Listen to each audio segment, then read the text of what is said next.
Hello again. We're now transitioning to chapter 16, which talks about pricing strategies. So let me first explain what we're trying to achieve in this chapter. So far, we've been talking about situations where the seller charges the same price for each unit of their good. We talked about perfect competition. Of course, naturally, farmers sell all the units of their output at the same price. But even if we talk about monopolies, in the monopoly, we only talked about the situation when each unit of the product is priced the same. So when Maria was selling her ciabatta bread and we established that the best price to charge is $4 or $3.50, that meant that every customer faced the same price. But in this chapter, we are going to talk about more elaborate or more sophisticated pricing strategies that allow the firms to actually increase their profit. So the first group of topics or group of examples that we're going to talk about is unified by the general name of price discrimination. We're all familiar with the term discrimination. Discrimination in general context means that different groups are treated differently. So accordingly, price discrimination is a situation when different consumers are facing different prices for the same product. Why do firms do that? Well, if done correctly and cleverly, this allows the firm to actually increase their profits.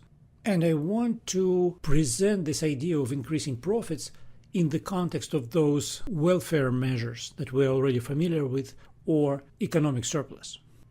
So as a reference, let's recall what we know about the amount of profit that firms could get in different market structures. As you recall, what we call producer surplus, the sum of the differences between price and marginal cost, we call them producer surplus, and it is a fairly close representation of firms' profits.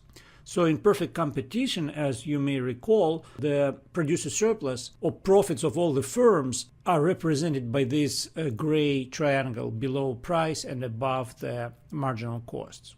So that's old material. More old, but actually quite recent material is the case of monopoly. Remember, it's actually from the previous lecture.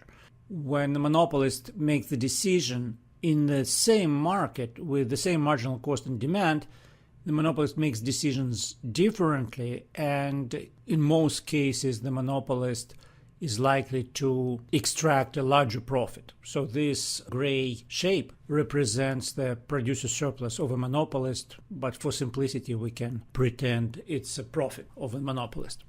But we can see that since the monopolist has to price all its items the same, there is only one price, which is labeled here as price of a monopolist. And as a result, you can see that there are consumers who value the good much higher than what they end up paying.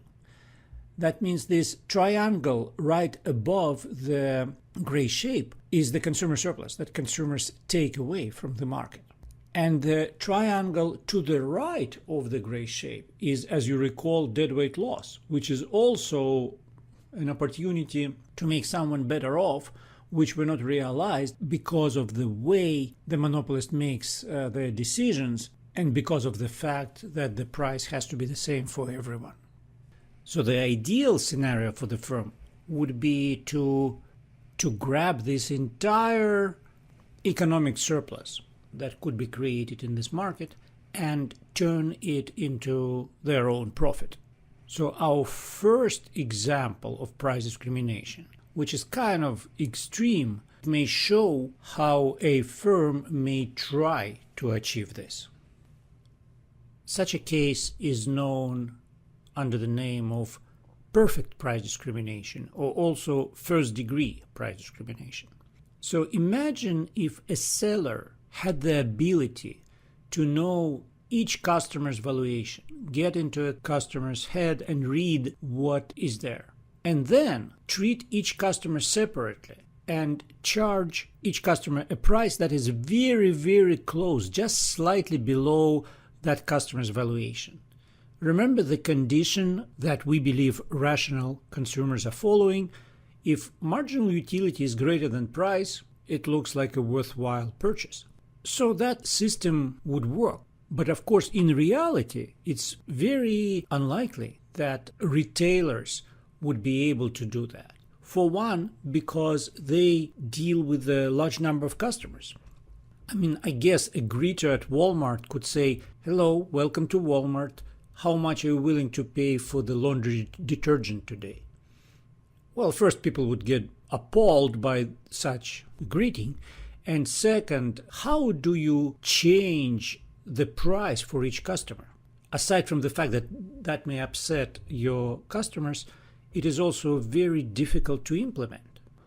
But if we think of a setting when a seller deals with just a handful of customers a day, such as automobile dealerships, different people end up paying different prices for the same vehicle.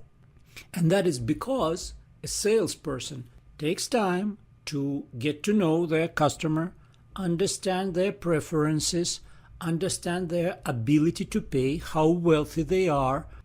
And the best salespeople, they know how to infer those telltale signs from us. Well, they ask us, what do we do for a living? Pretending it's a small talk. Or where did we go for vacation? And so on and so forth.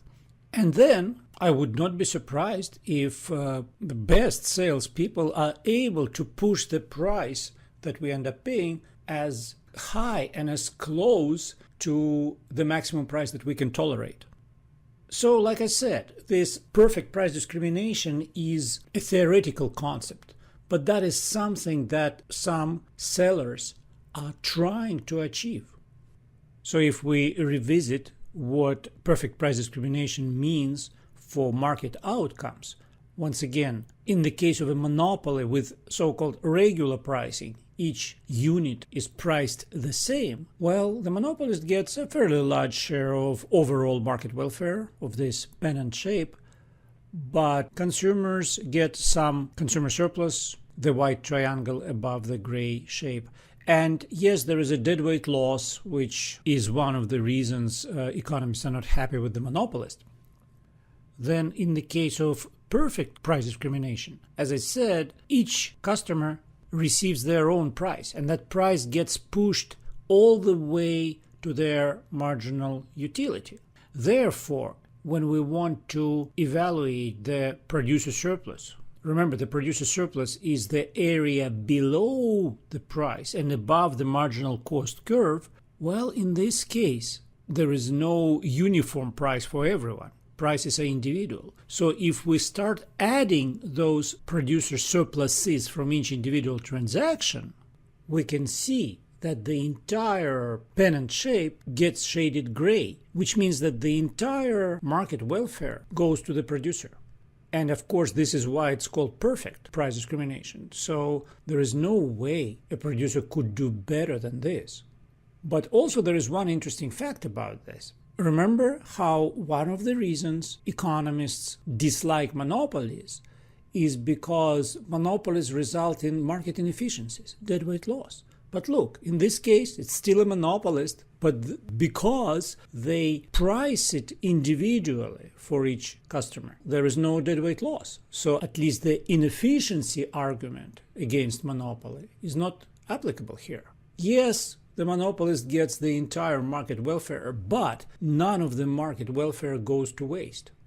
Anyway, this is the extreme case. Like I said a couple of times already, very few firms could even try to implement this.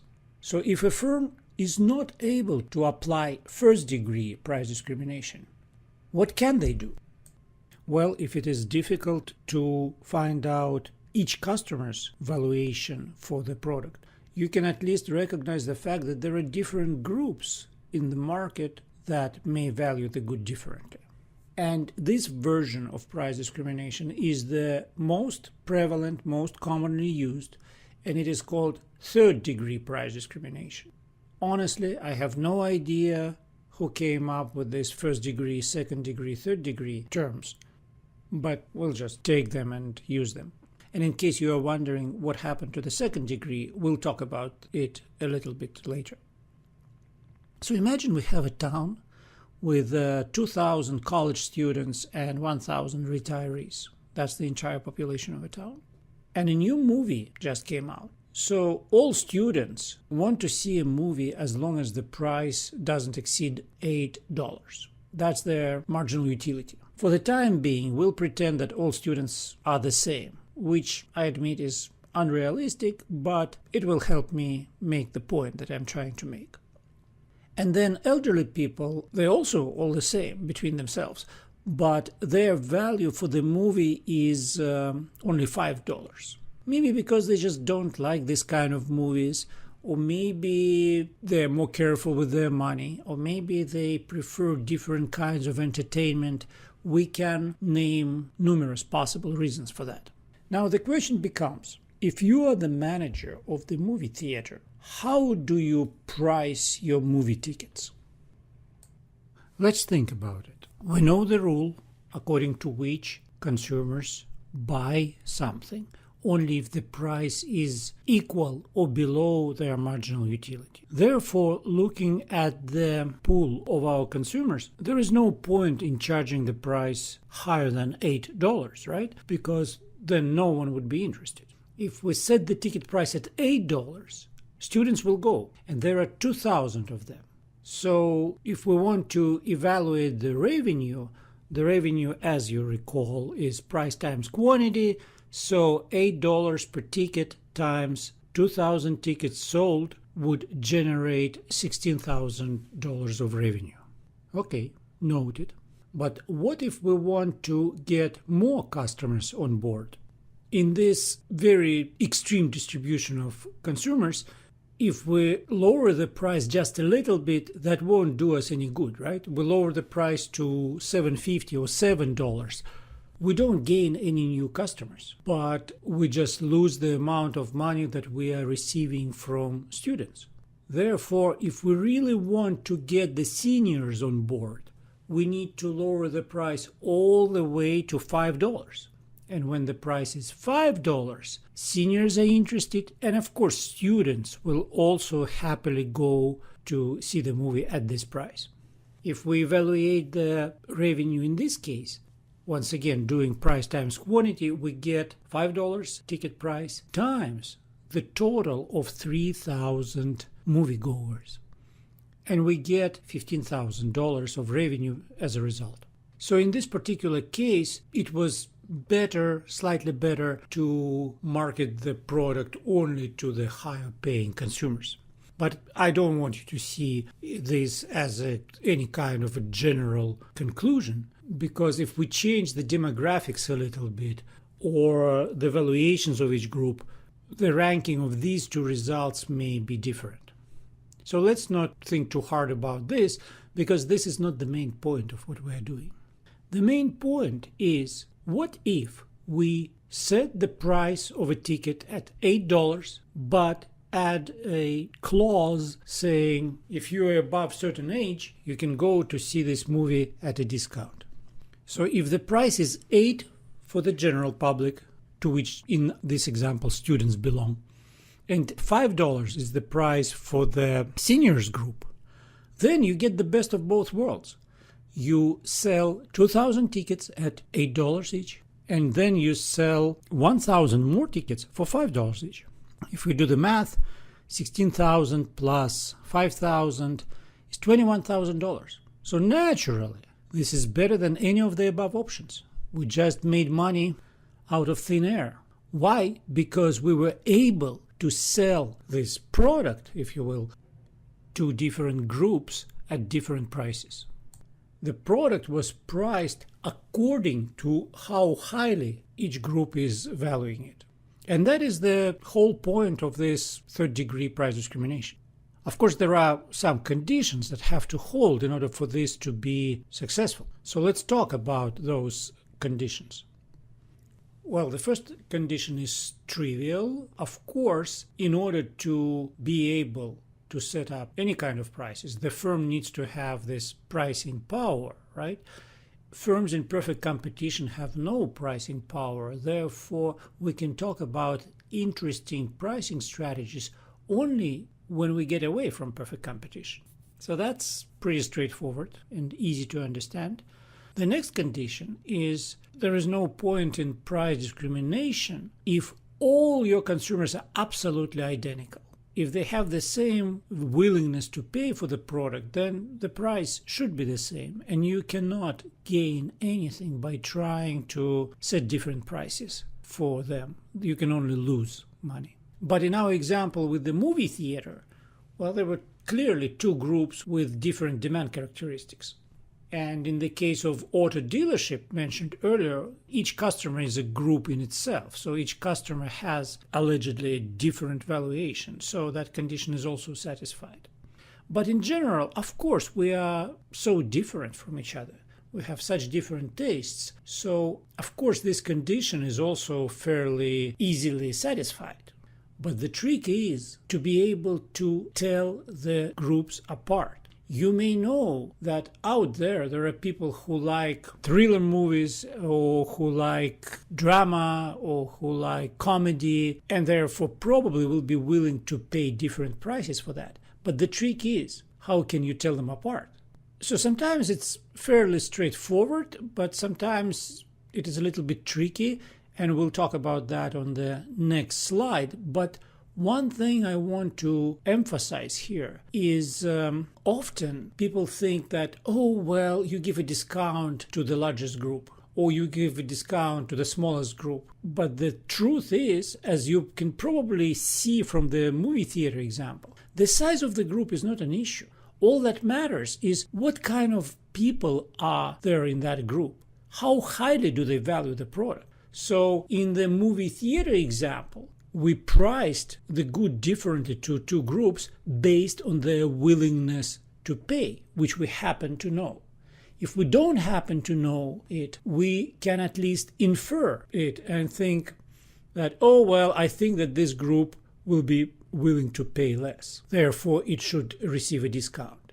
But in a more general case, when within each group there is still some diversity, so not like all the seniors will pay exactly 5. Realistically, it's usually a range of values, right? So in the more general case, what matters is the elasticity of demand. Because as you remember, I hope, elasticity means sensitivity to prices. How do we deal with sensitive people? Well, we treat them gently. Same thing here. If someone is sensitive to price, that means if a group's demand for something is more elastic, then that group needs to be treated more gently. So therefore, the group that has the more elastic demand should optimally be charged a lower price, and vice versa. And this is another example where the past material will be very important in understanding price discrimination, because we discussed factors that affect elasticity of demand of different groups. And understanding those factors can empower the firm to make smarter decisions regarding picking prices for different groups. We'll talk a little bit about that. Then the fourth and the final condition is the seller needs to take some steps to eliminate the possibility of a resale.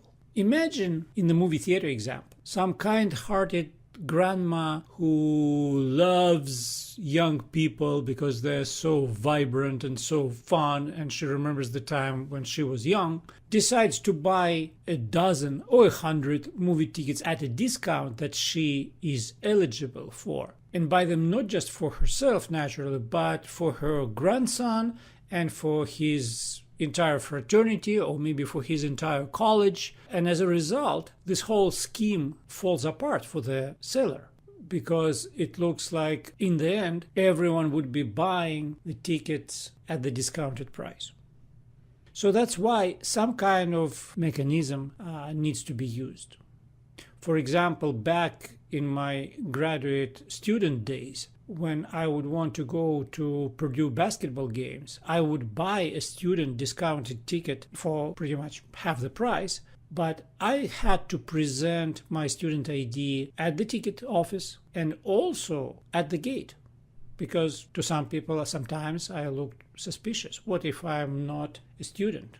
What, I'm just a guy from the street who bought a ticket from an entrepreneurial student? So that's completely understandable, and that is actually necessary to make sure that the price discrimination scheme is working and is increasing your profit. So the previous movie theater example was an example of third-degree price discrimination with two groups, but of course that was a hypothetical example. Let's talk a little bit about the real-world examples of third-degree price discrimination. I want to start with something very obvious. Well, for example, we know that, students get a discount on bus fare, for example. The question might be, why? Aside from the fact that Topeka likes Washburn students, in general, we tend to believe that students are not the wealthiest portion of the population. And remember how less wealthy people are more sensitive to price, their demand is more elastic, and as a result, it is reasonable to give them a discount. It is actually in firms' interest to give them a discount. The same thing is true about seniors. Seniors are not always the wealthiest portion of the population, and as a result, we see many examples when seniors get discounts. Another example is museum admissions. This is the picture that I took in the summer of 2017, I believe, in Chicago. That is a Hancock Tower where you can climb and kind of see the panorama of Chicago and Lake Michigan. As you can see clearly, there is one price for guys like me, $20.50. But if I were to live somewhere in Chicago in 606 zip code, then I would pay 50% on that. Why is that? Is that discrimination? Perhaps. Why would Hancock Tower decide to give Chicago residents a discount? And you probably guessed, because Chicago residents already been there a few times. And you remember the principle of diminishing marginal utility. The more you try something, the less exciting it gets. And naturally, if the price for Chicago residents were the same as for people from the Kansas Prairie, then Chicago residents would not go. On the other hand, if you lower the price trying to entice the Chicago residents, then apparently you won't get as much money from those people from Kansas who are actually quite interested in being on Hancock Tower because they've never been. So pretty much the same principle as in the movie theater example, except this time it's not hypothetical. This is real life. Interestingly, back in 1999, my graduate school buddy and good friend of mine, who was American, said he wanted to go see Russia. So on one of my summer trips, he tagged along. And, well, of course, I took him to museums and all kinds of attractions there. And we were both economics graduate students, so we understood price discrimination. But we were shocked to discover that there were not only discounts for seniors and students and maybe military, but prices for Russian citizens and for foreigners were different. And I assume you would be able to guess which price was higher. Well, because Russian citizens, first, been to this museum a few times already. And second, let's face it, an average Russian citizen earned back in 1999 and still earns less than an average American citizen. So either way, no matter how you look at it, Russians should get a discount. And that's exactly what the case was. So he had to pay higher price than an average Russian citizen. Of course, we tried to play the system and we pretended like we're both Russians, and 5 out of 6 times it worked. But that's not the point. The point is when we have reasonable expectations about the elasticity of demand, willingness to pay from a specific group, we, the service providers, can establish prices that are different for two different groups and actually increase our profits by doing so. The question arises whether it's ethical or whether it's legal. I'll talk about that a little bit on the next slide. But before I do that, let's talk about two more examples of price discrimination. And these two are less straightforward than just the museum admission. As it turns out, in most cases, when we buy round-trip airfare, if we buy a ticket departing on Thursday and coming back on Monday, that ticket is often cheaper than a ticket flying out on Monday and returning on Thursday. We can be looking at the same flights, the same airplanes, the same timetable, but the only difference is how it is located in the calendar week. I'm not saying this pattern is always there, but airlines are always experimenting with their pricing. So this practice kind of comes and goes. But this is a very good example of an elaborate way to separate people into two groups. Remember when we talked about 4 conditions for price discrimination? One important condition was the ability to tell the two groups apart. And when it comes to air travel, I think it's fair to say that all travelers can be roughly divided into business travelers and leisure travelers. Leisure travelers are paying for tickets out of pocket, out of their own budget. Business travelers are paid for by the company, which has deeper pockets, and maybe for the company it is more important to send a team somewhere to work on a client's project on site. So I hope we agree that the willingness to pay is higher for business travelers. Now the question is, how can we tell them apart? By the way they dress? Probably not. Can we ask them directly, are you a business traveler? Because if you're a business traveler, we'll charge you 50% more. Nah, that doesn't work either. And then someone came up with this discovery. As it turns out, business travelers are more likely to be away from home during the week. They fly out on Monday morning or Sunday night, and then they do the work during the week and then come back on Thursday or Friday. And then on Saturday they take kids to soccer practice. Leisure travelers, on the other hand, are more likely to travel when they have time off, and they usually have time off around weekends. So they would probably, let's say, take a day off, depart on Thursday night, and then come back Sunday night. Of course, this is not a clean separation between business travelers and leisure travelers. But in the group that travels during the week, there is larger proportion of business travelers than in a group that travels over the weekend. And reasonably, even though this distinction is not perfect, but reasonably the group that travels during the week can be charged higher prices. And that is the pattern that we sometimes see. So I think it's a very good example of a clever way to establish this separation into two groups. And even though, as I said, the separation is not 100% clean, still the airline is able to increase their profits by charging different prices, depending on the routing. I hope that makes sense.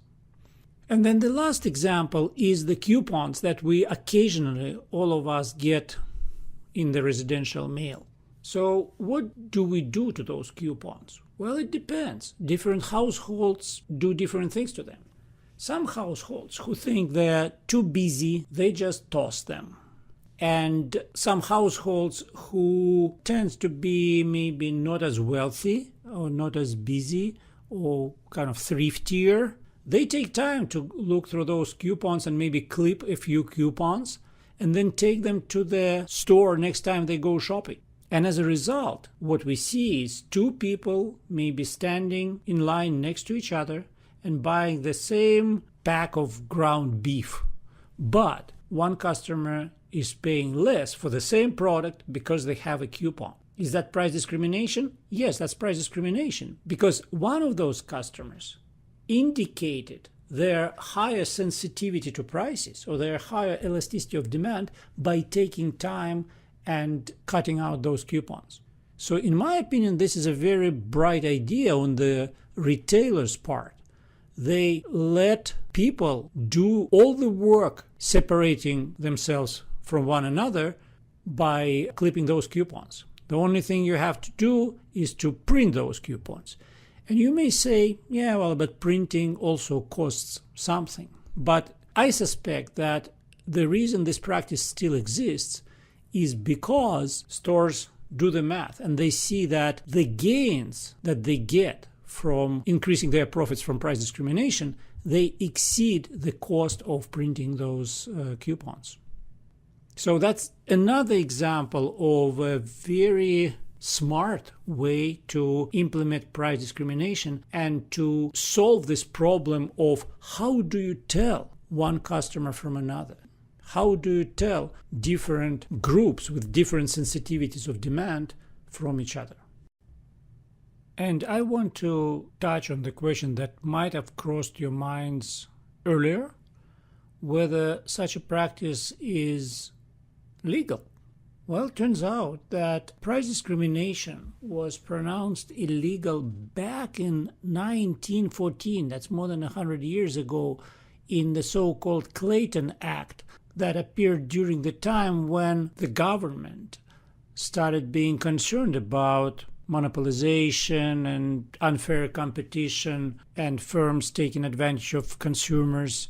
So Clayton Act, among other things, addressed the issue of price discrimination and said literally the following: it is unlawful for any person engaged in commerce to discriminate in price between different purchasers of commodities of like grade and quality, so pretty much of the same product. And you may ask, in that case, why are we still seeing this price discrimination everywhere? Well, of course, there are some strings attached or some conditions there. For example, price discrimination is considered especially damaging or unfair when its goal is to lessen competition or create a monopoly, as you can see. But, if all the museums offer discounts to seniors, it becomes an innocuous practice. It is actually a form of competition. So on that account, such practice does not fall under the Clayton Act. But also, people who write those laws, they are reasonable people. They understand that in some cases, difference in prices may be explained by reasonable differences in the cost of providing those services.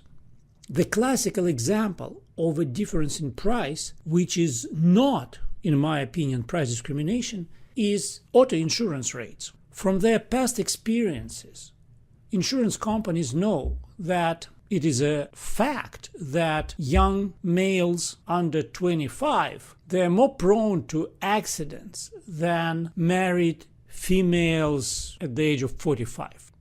Different habits, different responsibilities, and so on and so forth. And of course, because of this, insurance companies reasonably charge higher premiums to young males than they do to middle-aged females. So young males are asked to pay more for auto insurance, not because they're wealthier or their demand is less elastic. No, the reason is purely driven by the difference in costs, in my opinion. So this is not price discrimination. Another example is the one referenced in question 2.10 at the end of chapter 16. It talks about dry cleaners that charge different prices for men's shirt and women's blouses.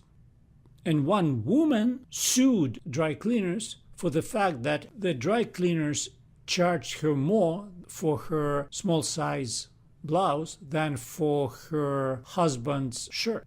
She thought it was discrimination. But I hope we agree that these two products are not the same products. Female clothing tends to be made of different materials, fancier materials that require maybe special cleaning solutions, who knows. But what is the most obvious is that female clothing has more details to it. So if I can iron my shirt unassisted in the morning because my shirt is flat, I would never even touch a female clothing item because I will probably screw it up. So if we take it to the dry cleaning, for dry cleaners, it is cheaper to iron a men's shirt than a women's blouse. And obviously, therefore, if it's more work, it should be priced higher. Well, the part of the story that totally blows my mind is that that woman actually won. And now in California, there is a law requiring dry cleaners to charge the same price for male and female clothing. But we live in a strange world nowadays, and maybe it's a little bit stranger in states like California, actually. Well, and the last condition that makes difference in prices legitimate, listed here on this slide, is if your goods are going out of fashion, right? Or if your goods are perishable. Well, then naturally, in order to move them faster, you have to lower the price, and there is nothing wrong with lowering the price. So yes, different people may be buying winter coats at different prices, only because one person bought it in November and another person is buying it in April. So that is not considered illegal, thank God. Well, I hope this portion of the lecture gives you some idea, some general flavor of what price discrimination is and isn't. And that concludes part 1 of the pricing strategy lecture. Thank you for watching.